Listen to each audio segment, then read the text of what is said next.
Sunday அப்படின்னாலே non veg பிரியர்கள் mutton chicken fish இந்த மாதிரி தான் போவோம். இன்றைக்கி எங்கள் வீட்டில் பாஸ்மதி ரைஸில் மட்டன் பிரியாணி தான் பண்ணினேங்க. நல்லா உதிராக வந்திருக்கு. எங்களோட சரசூஸ் ஃபுட் ப்ராடக்ட்ஸ் பிரியாணி மசாலா போட்டு தான் பண்ணோம். ரொம்பவே நல்லா வந்திருக்கு.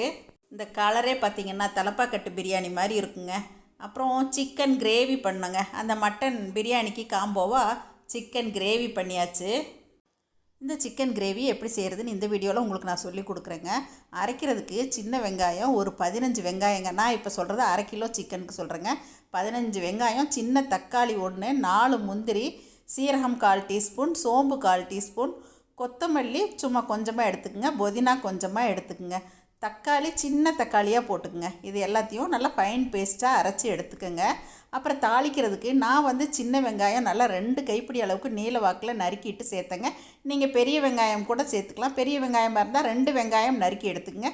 ஒரு தக்காளி சேர்த்துக்குங்க. ஒரு குக்கரில் 2 டேபிள் ஸ்பூன் அளவுக்கு கடலெண்ணெய் விட்டுக்குங்க. கொஞ்சம் சோம்பு தாளிச்சுக்குங்க, கருவேப்பிலை போட்டுக்குங்க. நம்ம நறுக்கி வச்சுருக்க வெங்காயம் தக்காளி சேர்த்து நல்லா வதங்கினதுக்கப்புறமா அதுலேயே இஞ்சி பூண்டு பேஸ்ட்டு 2 டீஸ்பூன் சேர்த்துட்டு சிக்கனையும் சேர்த்துட்டு லேசாக உப்பு மஞ்சத்தூள் போட்டு நல்லா சுருளை வதக்கிடுங்க. ஒரு 5 நிமிஷம் நல்லா வதங்கினதுக்கப்புறமா நம்ம அரைச்சி வச்சுருக்க அந்த வெங்காயம் முந்திரி அந்த விழுதெல்லாம் சேர்த்துடலாங்க. சேர்த்துட்டு தேவையான உப்பு சேர்த்துக்கலாம். முதல்ல கொஞ்சமாக தான் சேர்த்துருக்கோம்.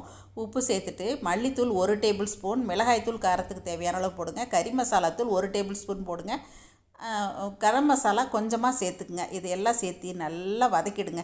ஒரு 10 நிமிஷம் போல் அடுப்பை குறைச்சி வச்சு நல்லா வதக்கிட்டு கொஞ்சம் கொத்தமல்லி இலையும் போட்டு நல்லா பெரட்டி விட்டு தேவையான அளவுக்கு கொஞ்சமாக தண்ணி விட்டுக்குங்க. தண்ணி விட்டு ஒரு விசில் மட்டும் வச்சு எடுத்துருங்க. வெயிட் ஆறினோடனே மூடியை ஓப்பன் பண்ணி பாருங்கள். அந்த கிரேவி கொஞ்சம் தண்ணியாக இருக்கிற மாதிரி இருந்துச்சுன்னா மறுபடியும் அடுப்பை குறைச்சி வச்சு கொஞ்சம் சிம்மில் போட்டு இந்த மாதிரி கிரேவி கன்சிஸ்டன்சி வர்ற வரைக்கும் வச்சு இறக்கிக்கோங்க. அருமையான சிக்கன் கிரேவி ரெடிங்க. அப்புறம் தயிர் பச்சடிங்க. தயிர் பச்சடி இருந்தால் தான் பிரியாணிக்கு நல்லாயிருக்கும் இல்லைங்களா. அப்புறம் ஒயிட் ரைஸு கூடவே வச்சாச்சு. ஒரு தக்காளி ரசமும் போட்டாச்சுங்க. இந்த பிரியாணி மசால் பற்றி சொன்னேன் இல்லைங்களா. எங்களோட சரசூஸ் ஃபுட் ப்ராடக்ட்ஸில் இந்த பிரியாணி மசால் கிடைக்குங்க. நான்வெஜ்ஜுக்கு மட்டும் இல்லை, வெஜ் பிரியாணி, மஷ்ரூம் பிரியாணி எல்லாத்துக்குமே போட்டு செய்யலாங்க. ரொம்ப அருமையாக இருக்கும். தேவைப்படுறவங்க இப்போ ஸ்க்ரீனில் போயிட்டுருக்க நம்பரில் எங்களை காண்டாக்ட் பண்ணி நீங்கள் வாங்கிக்கலாங்க.